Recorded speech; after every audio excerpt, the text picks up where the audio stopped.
Monsieur le Président, chers collègues, pour ce troisième budget du mandat, vous nous présentez un budget culture plein d'emphase qui, année après année, ne change que très peu, déroulant vos ambitions en matière de politique culturelle, loin de la réalité des vrais acteurs culturels de nos villes et villages, qui se heurtent à de nombreuses difficultés pour déposer des demandes de subventions, essuient très souvent des refus quand ils ne sont pas rattachés aux grandes structures culturelles que vous subventionnez à tour de bras, sans connaître les détails des programmations plus que floues et qui s'avèrent quelquefois douteuses une fois le festival ayant lieu. Cela veut dire, ce budget 2024 se veut un budget de transformation et d'inspiration pour impulser et accompagner les mutations de la culture dans le Grand Est. De quelles mutations parlez-vous réellement? Des réalisations cinématographiques militantes et engagées qui mettent en lumière des délinquants et dégradent volontairement l'image des forces de l'ordre? Vous dites vouloir redynamiser les territoires en créant notamment des liens nouveaux, immersifs, sensibles avec les habitants. Pouvez-vous clairement définir ces liens nouveaux ainsi que les habitants que vous souhaitez toucher? Nos territoires sont dynamiques grâce à de nombreuses petites associations culturelles qui survivent dans ce milieu où les subventions et contributions régionales aux grandes institutions culturelles représentent près de 80% du budget de fonctionnement.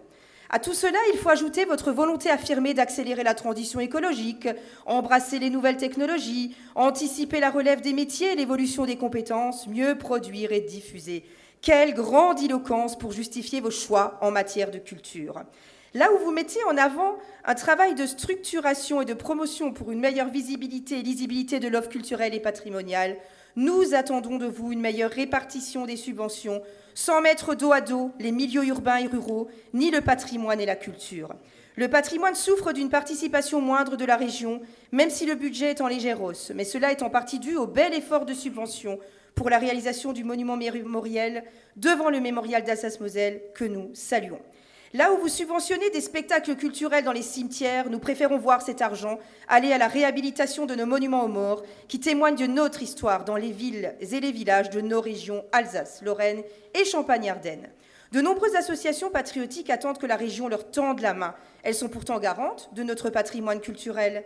Là où vous avancez une démarche de démocratisation et d'aménagement culturel dans les territoires pour garantir un accès à la culture pour tous et partout, je reviens à nos petits acteurs culturels régionaux qui répondent pourtant pleinement à ce que devait être la culture en donnant des concerts, des représentations théâtrales, programmant même des séances de cinéma dans nos villes et nos villages, maintenant ainsi le lien social et culturel nécessaire.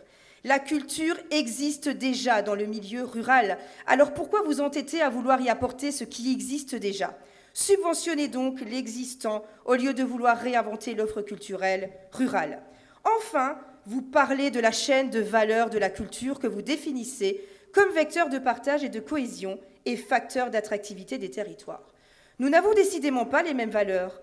Là où vous subventionnez à l'aveugle des festivals et des artistes militants qui suscitent l'interrogation et la critique chez un nombre important de nos concitoyens, nous demandons à ce que l'argent de la collectivité soit réservé à ceux qui respectent les valeurs inscrites dans les textes fondateurs de notre République. En matière de culture, précisément, la région Grand Est doit être exemplaire dans les subventions qu'elle verse, directement ou indirectement. Je lis dans votre regard, Madame Debord, votre argument que vous allez me renvoyer comme un boulet de canon. Oui, il n'appartient pas aux élus régionaux de juger les productions artistiques et encore moins de les censurer. Mais il est légitime de vouloir réserver l'argent de la collectivité à ceux qui respectent les valeurs de notre République. D'ailleurs, vous-même, vous l'avez compris, vous voilà choqué par la politisation de certains événements nancéens, vous étant vous-même élevé contre la présidence du livre sur la place. Pour vous, Taubira, c'est pire que Médine. Ah, le 2 poids, 2 mesures. Aussi, il vous appartient de procéder, enfin, à une grande vérification des subventions et d'obtenir un engagement clair de la part de chaque bénéficiaire, afin que plus jamais un centime ne finance ceux qui divisent nos compatriotes ou appellent à la haine de la France, ceux que vous avez soutenus pour ne nommer que Médine, ou encore le film à la gloire de la famille Traoré.